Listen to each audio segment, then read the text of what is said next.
everyone, my name is Mary. Welcome back to my channel where we talk about all things related to the storytelling industry.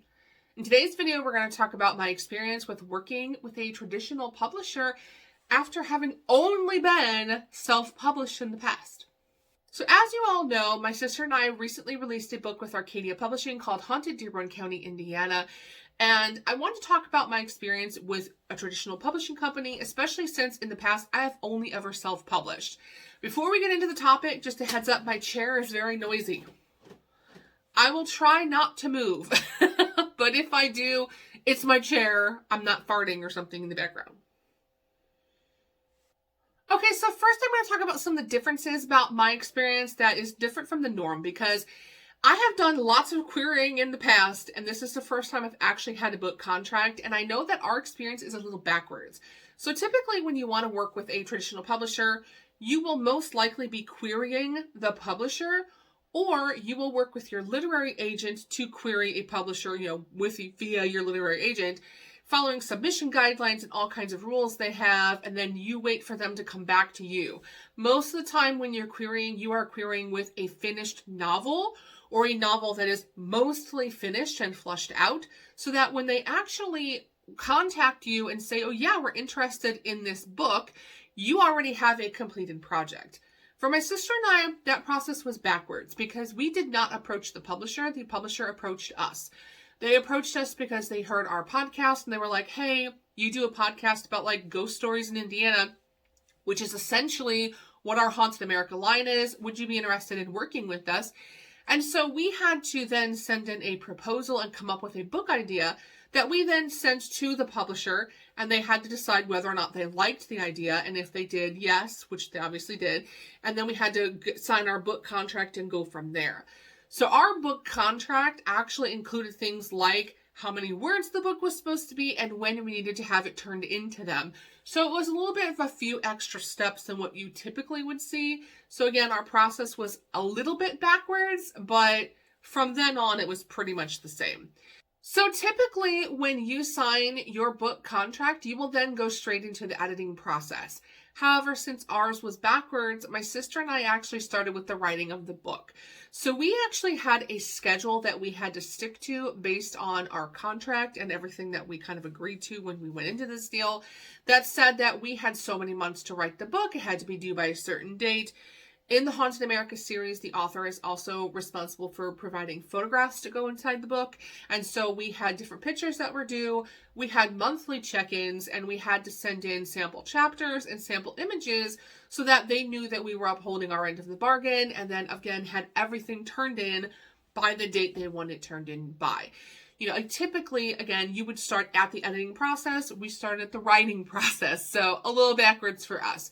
But on a normal traditional publishing schedule, you would then go straight into the editing process. Let me tell you, editing is a breeze. If you are a self-published author, nothing gives you a headache faster than having to edit your book. And I actually pride myself at being a great self-editor, but boy was I humbled when we had our editor reach out to us. I ran mine through Grammarly. I printed it out with a red pen. I went over and over, and I had to Google read it to me. I had, me and my sister slaved over editing that manuscript because we really wanted to turn in the best product we could. And then the editor sends back the file, and I'm just like, oh, how did I miss that? To me, it reiterated the importance of hiring an editor. That's the one thing I will say. So for us, the editing process was very easy. Everything was marked either highlighted or with track changes, and you basically had to go through and either approve or ask questions about whatever they were recommending you change. In our situation, we didn't have anything we really didn't approve of or didn't like. Most of it was grammatical, and there were a couple of areas where we were asked to clarify something, right? Like, in this paragraph you said this, and in this paragraph you said that. Which one is correct? Or do we need to explain these a little more so that the readers know why they go together? So we had a couple of those instances, but for the most part, the editing process was a breeze. I think the entire process for us was 4 emails long. 4 emails long. But the one thing I will say is, because of how our process kind of worked with having to write the book and then go into the editing, the big thing I will say that is the huge main difference between self-publishing and traditional publishing is the timeline. It takes a lot longer to get your traditionally published book out into a bookstore and in the hands of a reader. Now, as a self-published author, you're on your own timeline, and the only person's book you're worried about is your own. So depending on how fast you write, you can have a book out every month or two. And I actually have self-published authors that I'm thinking of in my head that do this. They have a new book coming out every couple months. And you're kind of like, how do they do that? Well, it's easy if you really sit down and, focus. Some people can get a book written in a month, and then you hire an editor and they take a few weeks to edit or whatever. And then you start marketing and you get that book up there, and suddenly you have a book out every 2 months. I mean, it's 100% possible. There are people that can do it. I am not that good. I'm not quite that prolific, but it can be done. And so the only person you have to worry about is yourself. And there are so many freelance editors out there that you can usually find someone to get on the schedule with, and you can get your book edited fairly quickly. In the traditional publishing world, you are one of many authors that they are working with. And because of that, it may take up to a year or sometimes even 2 years to get your book into the hands of the public. You also have to consider that they're working with multiple different departments. So, we have acquisition editors, and you have regular people who do like the proofreading. You've got a cover designer. You have all these pieces that are working with multiple authors. And so you kind of get scheduled in backdated is the way this company did it. So your release date's in August, and they would kind of backdate you to each department, and then you had certain deadlines and certain time periods where different people would work out to you. The marketing person reaches out at this date, blah, blah, blah, blah, blah. So it does take a lot longer. That's the main thing that people were kind of frustrated with when they talk about it online, is how much longer it takes to get your book out there. But I always explain it as such that, you only worry about yourself when you're self-publishing, but they have to worry about 20 other people, 30 other people. So it makes sense. I got asked a lot about cover design, and I will say that with this particular company, we're very blessed to have a lot of say in our cover design. Part of it was because we knew that we were providing the cover image, that was part of our task list, because we had to provide images that we thought would make a good cover. So we got to be part of the cover design. However, depending on your publishing company, you may or may not be involved in this. I have had several friends who were allowed to either give them some ideas on what they want on their cover. They were able to actually pick out the cover models. Some of them actually got to, help design and work with the designer. But I've also had a couple people I know who publish for, I'm not going to name the company, but there's a very well-known company that you don't have a say. If you have a romance novel with this particular company, you don't have a say. They slap a cover on it, and that's the cover you get. So it depends on your company. I would definitely ask about it in the whole contracting process and be like, hey, can I have a say? But just keep in mind that sometimes you don't have a say. We were very blessed that we did get a say on our cover, and we got to see it and approve it before it actually went out, which is apparently not always the case. The other thing that's very different, obviously, is the actual printing and formatting of the book. We didn't have to do any of that. We had submission guidelines for how to submit our final manuscript, but all of the actual formatting of the book and how they laid it out and the margins and all that stuff, I didn't have to do any of that, which, wow, it was great because I hate doing that so much. Hate it with a passion. Hate it. And I never liked doing it. So it was nice to not have that in my hands this time around. And the last 2 points I want to make are the ones that most people get in big conversations about, and that's marketing and royalties. So again, as far as big differences go between traditional and self-publishing. So as far as marketing goes, marketing can either go really well or really bad depending on your publishing company. For the publisher I'm working with right now, I'm actually in the middle of the marketing process. So I can't really give you a full opinion because they haven't done much yet. We just started the whole marketing process. But I will say this, it is nice to have someone handle reaching out to different news medias, putting the press release together, all of that kind of busy work stuff that we don't have to do. They also are supposed to provide materials for book signings and events, which will take a lot of that busy work out of it too. Instead of having to worry about my boxes of books and all this other stuff, they provide that for you. They also provided some marketing materials that were mailed to my sister and I. So it was nice that we don't have to think about them sorts of things.